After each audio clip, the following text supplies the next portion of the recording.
Sancho Cubrero en acción, con ideas y visión.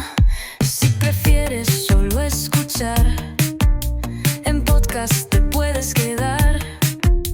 En cada rincón del ciberespacio siempre encontrarás su abrazo. Suscríbete sin dudar, no cuesta nada soñar en YouTube o en tu aplicación. Gratis siempre es la opción.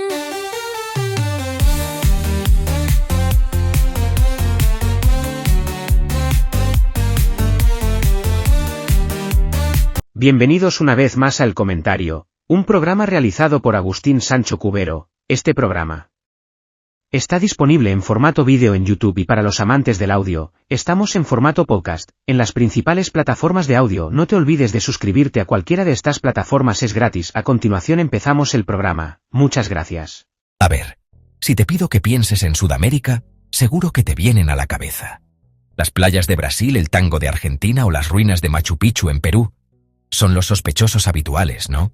Pero hay un país justo en el centro, en el corazón del continente, que a menudo pasa desapercibido. Y eso, déjame decirte, es un error. Hablo de Bolivia, un lugar que no tiene mar, sí, pero que tiene casi todo lo demás. Es un país de contrastes brutales, donde puedes pasar de la selva amazónica más profunda a tocar las nubes en los Andes en cuestión de horas. Es como si la geografía se hubiera vuelto loca y hubiera decidido ponerlo todo junto, sin orden ni concierto. Bolivia es un país que te obliga a cambiar el chip. Aquí las cosas van a otro ritmo. No es un destino para turistas con prisa, de esos que van tachando monumentos de una lista. Es un lugar para viajeros, para gente dispuesta a perderse, a sorprenderse y, sobre todo, a escuchar. Porque Bolivia tiene mucho que contar. Su historia está grabada en las piedras de sus ciudades coloniales, en los rostros de su gente y en la inmensidad de sus paisajes. Es un país que ha luchado, que ha sufrido, pero que nunca ha perdido su identidad. Antes de que llegaran los españoles con sus barbas, sus armaduras y sus cruces, estas tierras ya estaban habitadas por civilizaciones impresionantes. La más famosa, sin duda, es la cultura de Tiahuanaco, cerca del lago Titicaca. Un imperio que floreció mucho antes que los incas. Monumentos de piedra gigantescos, como la Puerta del Sol, con una precisión que todavía hoy desconcierta a los arqueólogos. ¿Cómo movían esos bloques de varias toneladas? ¿Qué significaban sus símbolos? Preguntas que flotan en el aire frío del altiplano, a casi 4.000 metros de altura. Y aquí hay un nombre que lo cambia todo. Potosí. Una montaña literalmente llena de plata, el Cerro Rico. Potosí se convirtió en una de las ciudades más grandes y ricas del mundo. La plata financió el imperio español durante siglos. ¿Pero a qué precio? A costa de la vida de millones de indígenas y de esclavos africanos en condiciones infrahumanas. La lucha por la independencia fue larga y sangrienta. Duró más de 15 años. Nombres como Simón Bolívar, Antonio José de Sucre. Finalmente, el 6 de agosto de 1825, Bolivia declaró su independencia. Pero la libertad no trajo la paz. El siglo XIX y el XX marcaron inestabilidad política, golpes de Estado y guerras. La más dolorosa, la Guerra del Pacífico contra Chile, donde Bolivia perdió su acceso al mar. Una herida abierta que define parte de su identidad nacional. Cuando piensas en paisajes bolivianos, es casi seguro que la primera imagen que te viene a la mente es la del Salar de Uyuni. Es el desierto de sal más grande del mundo. Una extensión blanca y cegadora de más de 10.000 kilómetros cuadrados. En la estación seca, el suelo se agrieta formando figuras geométricas perfectas.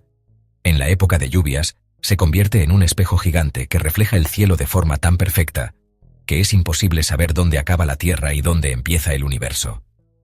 Pero reducir Bolivia al salar sería como decir que España es solo la paella.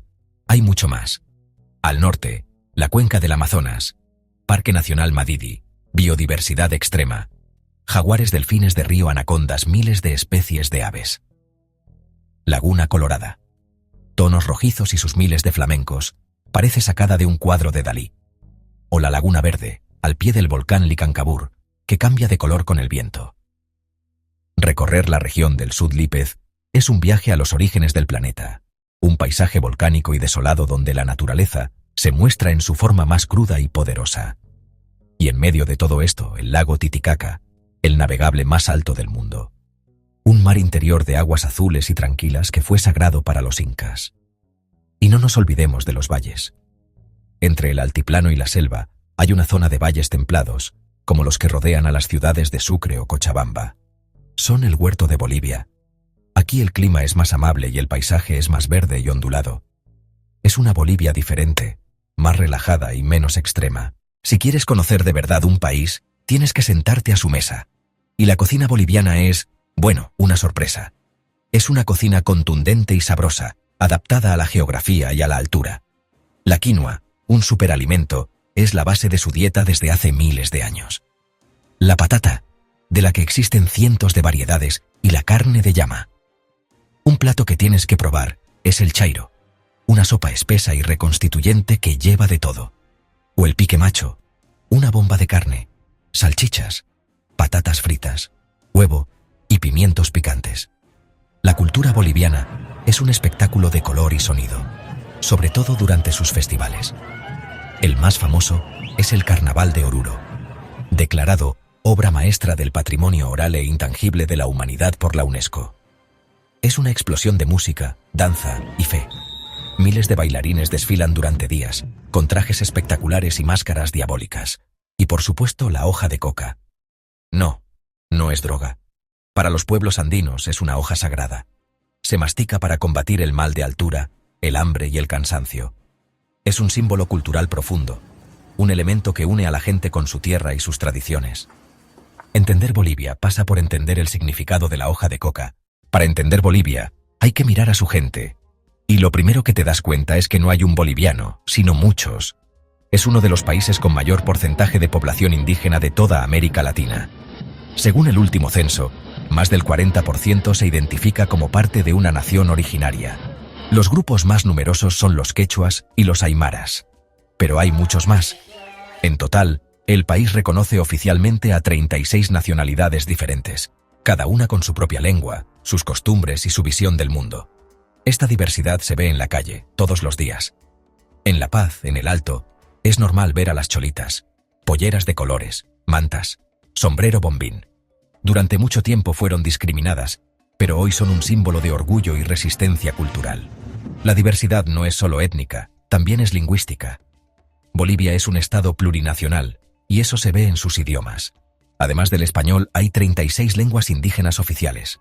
Aymara, quechua, guaraní en la zona del Chaco, o el araona en la Amazonía, hablado por apenas unas decenas.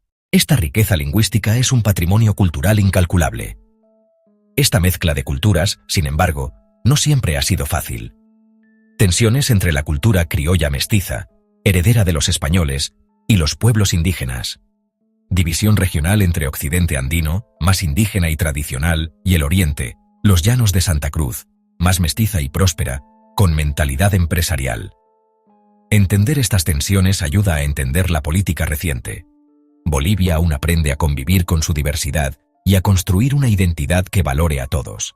En los mercados, por ejemplo. El mercado de las Brujas de La Paz es un lugar único.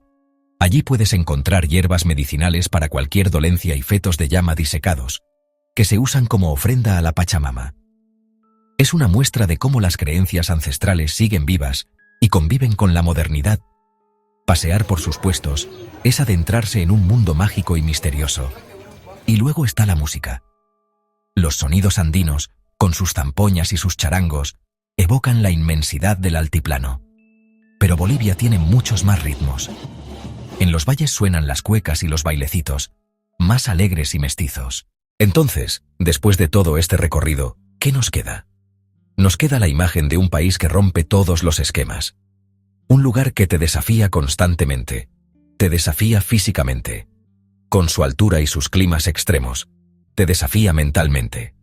Con una realidad social compleja y una realidad política compleja. A veces difícil de entender desde nuestra perspectiva europea. Y te desafía culturalmente. Poniéndote cara a cara con tradiciones, formas de ver el mundo radicalmente diferentes. Bolivia no es un destino cómodo. Y precisamente por eso es un destino tan necesario en un mundo cada vez más homogéneo. Es un viaje que te obliga a bajar el ritmo. A respirar hondo, literalmente, por la falta de oxígeno. Y a observar. Te enseña a apreciar las cosas sencillas. Un plato de sopa caliente después de un día de frío en el altiplano. La sonrisa de una vendedora en el mercado. El silencio absoluto en medio del salar. Te conecta con una naturaleza abrumadora que te hace sentir pequeño e insignificante. Y te muestra la increíble capacidad de resistencia del ser humano y de sus culturas. Hasta aquí esta edición del programa de El Comentario, un programa realizado por Agustín Sancho Cubero. Este programa está disponible en formato vídeo en YouTube y para los amantes del audio, estamos en formato podcast en las principales plataformas de audio. No te olvides de suscribirse a cualquiera de estas plataformas, es gratis. También puedes compartir este programa, así me ayudas a crear más contenido. Hasta la próxima edición del programa. Muchas gracias. Dirección y realización Agustín Sancho Cubero.